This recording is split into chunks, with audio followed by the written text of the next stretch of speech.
How cool is that? We got the castle behind us and Yeah. everything.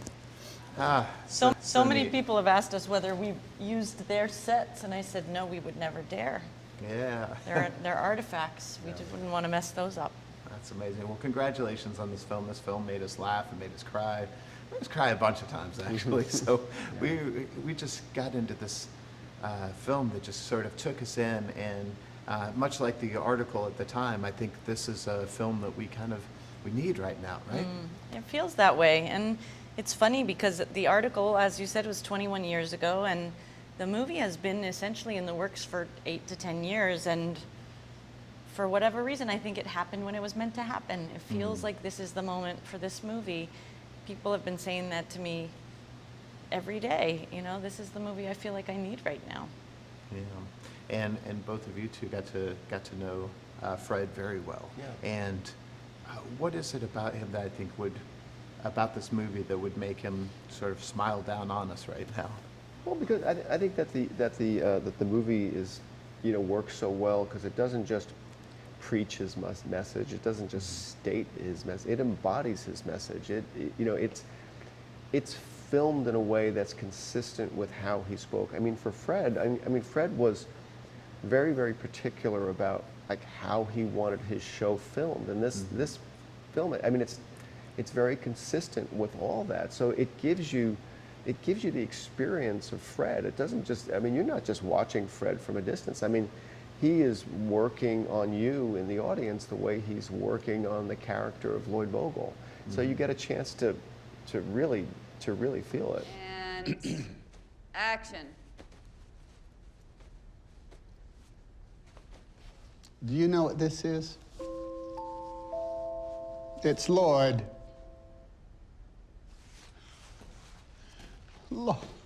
Lloyd. Hold, please. We can't fire him, can we?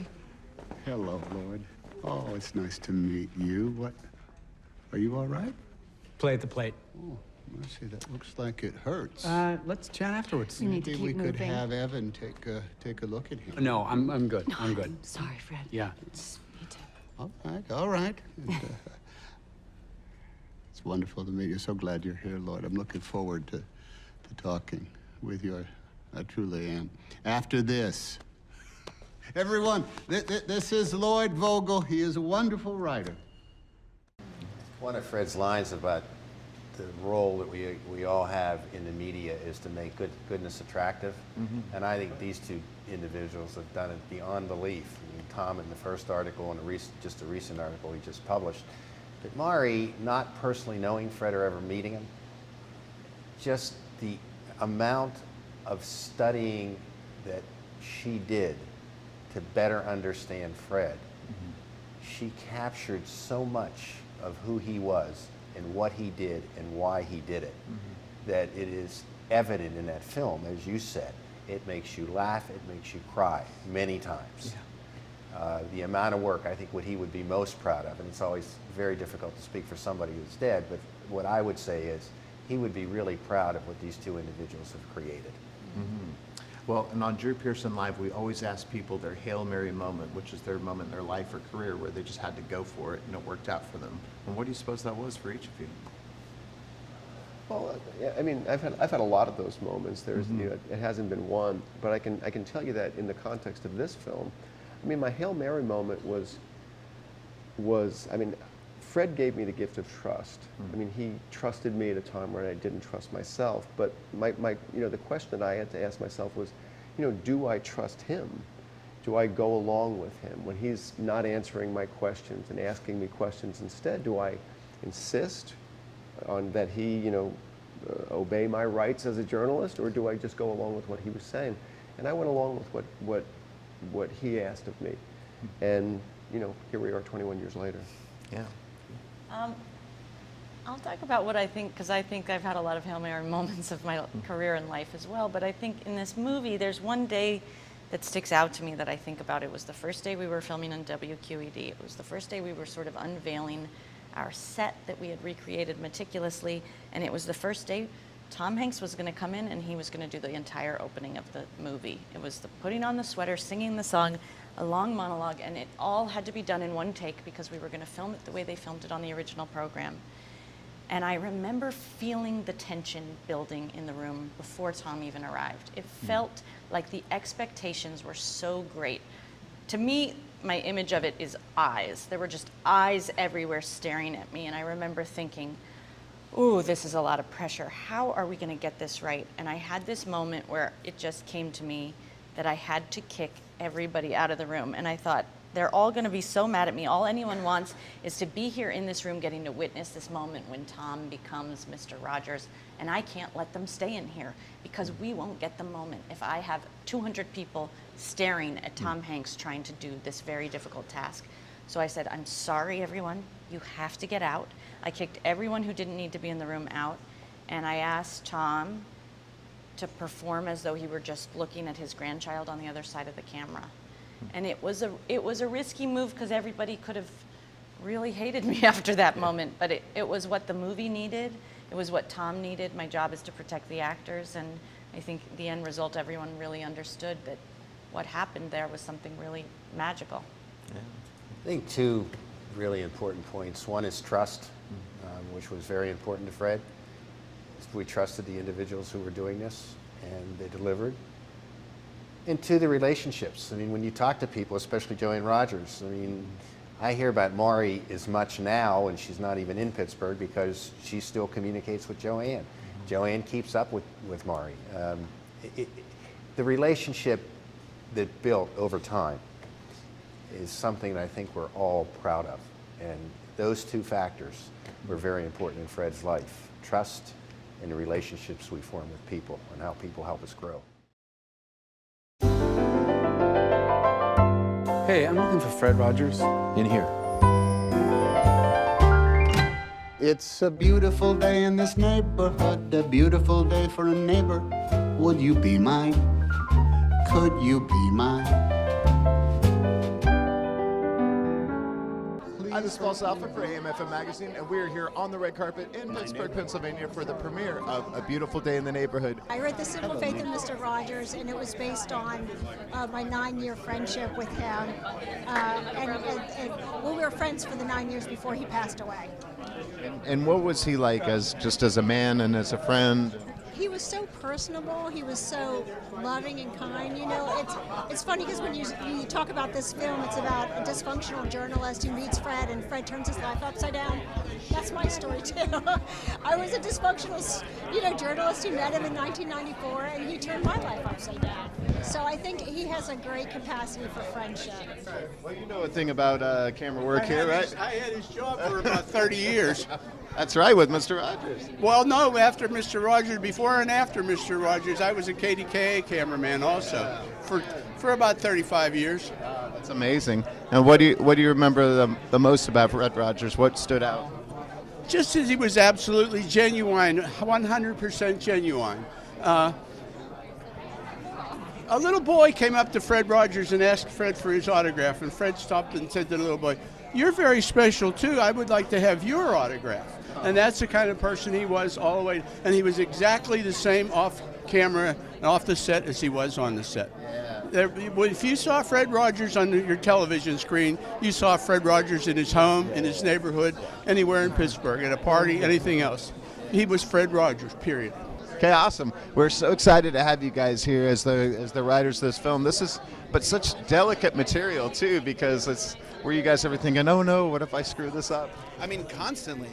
I mean, absolutely. There was an amazing responsibility to Fred and his legacy, and I think, the people that work for Fred. We've been working on this movie for 10 years. It was a kind of a bizarre dream. It was a delusion when we first set out to make a movie about Fred Rogers. And to be here in Pittsburgh with the community of the people who were so close to Fred in this city, it's just a dream. Well, and it came out, this is a big year now for you guys. You have Maleficent, and now this. It's like, it's got to be kind of cool, right? Everything happens at once, right? Yeah, exactly. It's like, I think I'm finally at the point where my parents believe that I have a real job. Yeah, this is a real job, right? Yeah, this is now a real job. Well, what would you say to writers that are looking to get into this? Because it's not easy, but you can do it.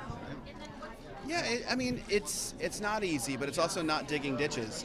I think that I mean, Micah and I have come to learn that we never think we're writing our masterpiece. We never treat it that seriously. We just try to do the best job we can in the moment. And I think with that comes collaboration. And having that attitude toward the material, toward the words that you're putting down, really allows other people to collaborate with you. And I think that for us has become a cornerstone of the way we work and a cornerstone of our business and how we think about projects creatively and, you know, producerially. I mean, you know, I think my advice to someone who wants to do this work is to read a screenplay of a movie that you love, and then read the screenplay of a movie that you haven't seen before and see what you can learn.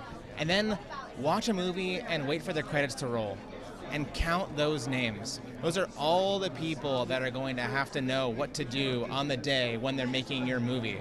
So your script needs to be a good enough reason to convene all of these people, to spend all this money, to get everyone together to tell this story. I was wondering last year, because I was at an event where it said Tom Hanks invites you to your last film. Oh yeah, he did a screening for Can You Ever Forgive Me for me. Yeah. So now you've gotten to know him pretty well. He pretty much is Mr. Rogers, right? He really isn't, though. You know, I mean, he is in that we feel similarly toward him. We feel so much warmth. We think of him as almost like all of our dads. But the truth of the matter is he is such a different guy than Mr. Rogers just in his personality. He's so boisterous. He's so vibrant. He's so funny and loud and kind of like...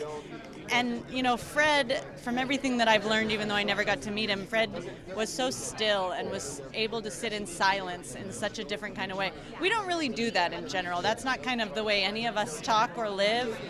Listening is kind of a skill we're losing touch with a little bit. So a lot of my job with Tom was to slow him way down, to kind of center his energy and get him to be so deliberate and focused and really present in like every moment. That's cool. Well, how excited are you to be in Mr. Rogers' hometown? Oh, well, I mean, I lived here for the 5 months while I made the movie, and I fell in love with Pittsburgh while I was here. So being back here is a joy. My husband's really jealous he's not with me right now, because it's become other than the Bay Area where we're from, Pittsburgh has become our favorite city. And what do you think of all this Oscar buzz so far? That's kind of cool, right? I got to ignore it. You know, it's not the point of the work, you know. It's all nice if people go see the movie and enjoy it, and that's what I hope. But the truth is it's like the sort of competing with other artists feels a little antithetical to the work, especially a work about Mr. Rogers. With Mrs. Rogers, we're so excited to be on the red carpet in your hometown, and you've seen this one. What are we getting into? Because was this hard for you to watch? No, not at all. Not at all. I enjoyed it thoroughly, and I can't tell you how impressed I am with Tom Hanks, but I'm almost equally impressed with every single member of the cast. They are fabulous. The casting was just excellent, and it's been nice to have Tom Junod, who was sort of the reason this all started, to be with us, and fortunately, he has felt very good about it, which made me very happy. And you know Fred would be so happy right now, wouldn't he? I think he would be. Yeah. He would be happy that he was not down here on the red carpet and laughing because I am. Yeah, exactly. He didn't like hoopla very much.